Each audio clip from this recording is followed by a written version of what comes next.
இன்றே டவுன்லோட் செய்து உங்கள் ஃபேவரட் ஷோக்களை என்ஜாய் பண்ணுங்க.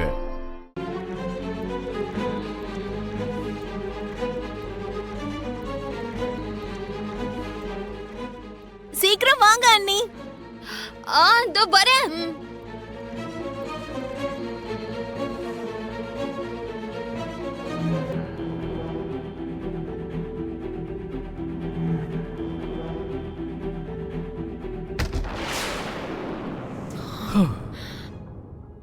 ஜஸ்ட்ல மிஸ் ஆயிட்டோம்.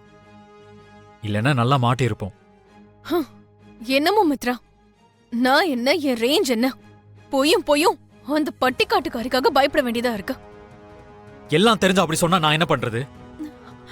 போய் இப்பவே எல்லா விஷயத்தையும் சொல்லிடவா? லக்ஷ்மி, என் ஜாதகத்தில் தோஷம் இருக்கிறதுனால தான் நான் உன்னை கல்யாணம் பண்ணிக்கிட்டேன்.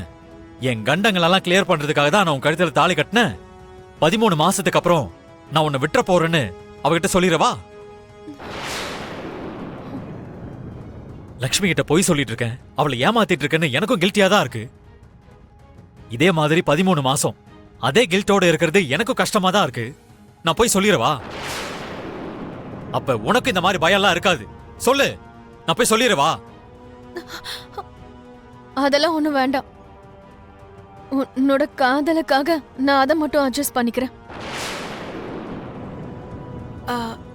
கல்யாணம் பண்ணிக்க சொன்னது நான் தானே. சரியோ தப்போ நடந்து முடிஞ்சிருச்சு. இப்போ அந்த 13 மாசம் முடிகிற வரைக்கும் நான் தான் எதுவும் பேசாம அமைதியா இருக்கணும். அமைதியா இருக்கேன்.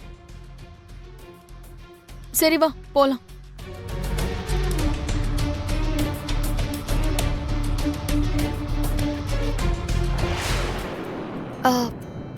அத்தை கூப்பிட்டீங்களா? டிஜின்னு சொன்னீங்க லக்ஷ்மி. அப்படி எதுவுமே இல்ல. லக்ஷ்மி, எல்லாரும் டிஜேக்காக எதிர்பார்த்துட்டு இருக்காங்க.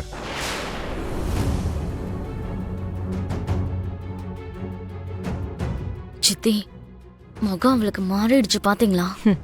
அதத்தானே நானும் பார்த்துட்டு இருக்கேன்.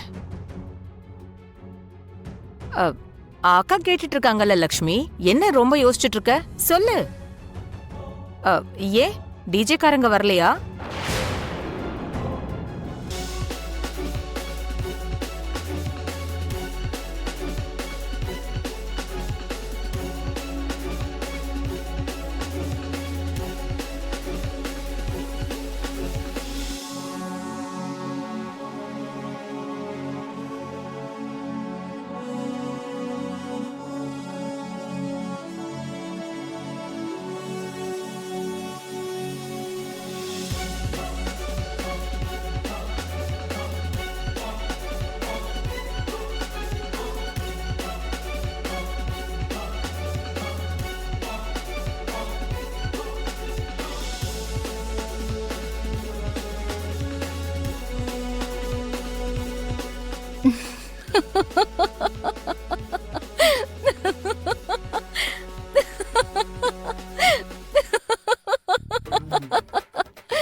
நீ இப்படி சிரிக்கிறத பார்த்து பல வருஷம் ஆயிடுச்சு அரவிந்தா.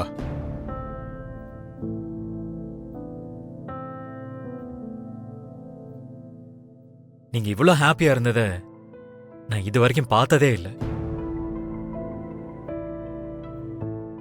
எப்பவுமே சீரியஸா இருக்கிற உன்னுடைய முகத்துல இன்னைக்குதான் ஒரு பொலிவு தெரியுது அரவிந்தா. உன்னை இப்படி பார்க்கணும்னு பல வருஷங்களா நான் எதிர்பார்த்துக்கிட்டு இருந்தேன். ஆனா எனக்கு அந்த எதிர்பார்ப்பை தவிர அந்த எதிர்பார்ப்புக்கு பதிலே கிடைக்காம இருந்தது. அந்த பதில் எனக்கு இன்னைக்கு தான் கிடைச்சிருக்கு. பெரியப்பா, இதுக்கெல்லாம் நீங்க தான் காரணம். உங்க டான்ஸை பார்த்து தான் பெரியம்மா எல்லாத்தையும் மறந்துட்டு அப்படி சிரிக்க ஆரம்பிச்சாங்க.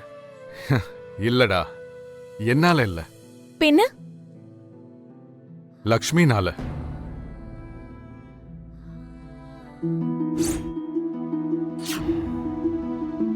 அண்ணி ஆலையா? ஆமா, இன்னைக்கு நம்ம லக்ஷ்மி உருவாக்குன இந்த அழகான சூழ்நிலையினால.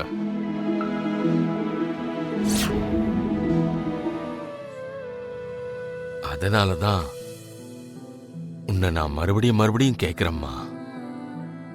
உன் இதயத்துல எவ்வளவுதான் பாரம் இருந்தாலும், எவ்வளவு வேதனை இருந்தாலும் இந்த தாத்தா கிட்ட சொல்லிடுமா. தாத்தா, என் கண்ணில் கண்ணீர் வந்தா துடைக்க எனக்காக இவ்ளோ பெரிய குடும்பம் இருக்கு. என் தோல் மேல இருக்க பாரத்தை பகிர்ந்துக்கிறதுக்கு என் புருஷன் இருக்காரு. இதையும் தாண்டி என் மனசுல பாரம் இருக்கிறதுக்கு எங்க வாய்ப்பு இருக்கு தாத்தா? உங்களுக்கு இந்த சந்தேகம்லாம் ஏன் வருதுன்னு நான் தெரிஞ்சுக்கலாமா?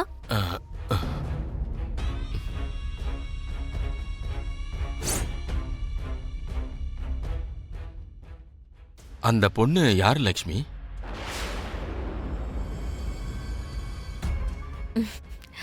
அவங்க அவருக்கு பிசினஸ் பார்ட்னர் தாத்தா. அதோட இந்த குடும்பத்துக்கு ஒரு ஃபேமிலி ஃப்ரெண்டாவும் இருக்காங்க. ஏ, அந்த பொண்ணு மித்ரா கிட்ட நடந்துக்கிற விதத்தை எல்லாம் பார்த்தா எனக்கு ரொம்ப சந்தேகமா இருக்குமா. அவ நடந்துக்கிற விதம் நட்பை விட ஒரு படி மேலதாம்மா இருக்கு. புதுசா பாக்குறவங்களுக்கு இவங்க உறவு இப்படிதான் தப்பா நினைக்க தோணுமா. அதனாலதான் அந்த பொண்ணை நான் பார்த்ததும் கொஞ்சம் சந்தேகமே வந்ததுமா. ஐயோ தாத்தா, நீங்க நினைக்கிற மாதிரி எல்லாம் அங்க ஒண்ணுமே இல்ல.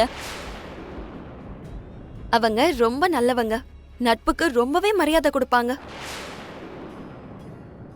இந்த குடும்பத்துல அவரோட மட்டும் இல்ல, ஒவ்வொருத்தங்க கூடயும் ரொம்ப பாசமா இருப்பாங்க. நீங்க இப்படி எல்லாம் யோசிச்சு மனசை கெடுத்துக்காதீங்க, சரியா? இந்த மோரை குடிங்க.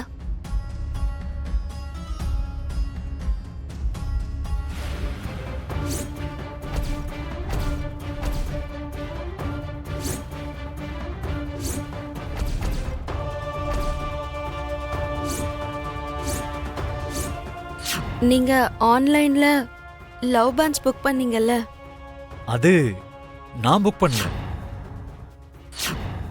அப்போ உங்க கையில இருக்கிறது என்ன? இது என் ஃப்ரெண்டு புக் பண்ணது.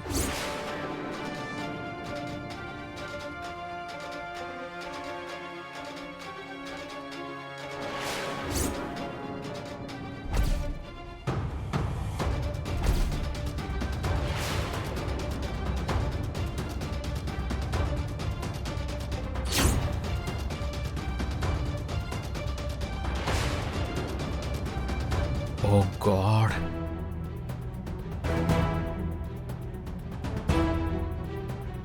நான் உனக்கு அப்புறமா கால் பண்றேன்.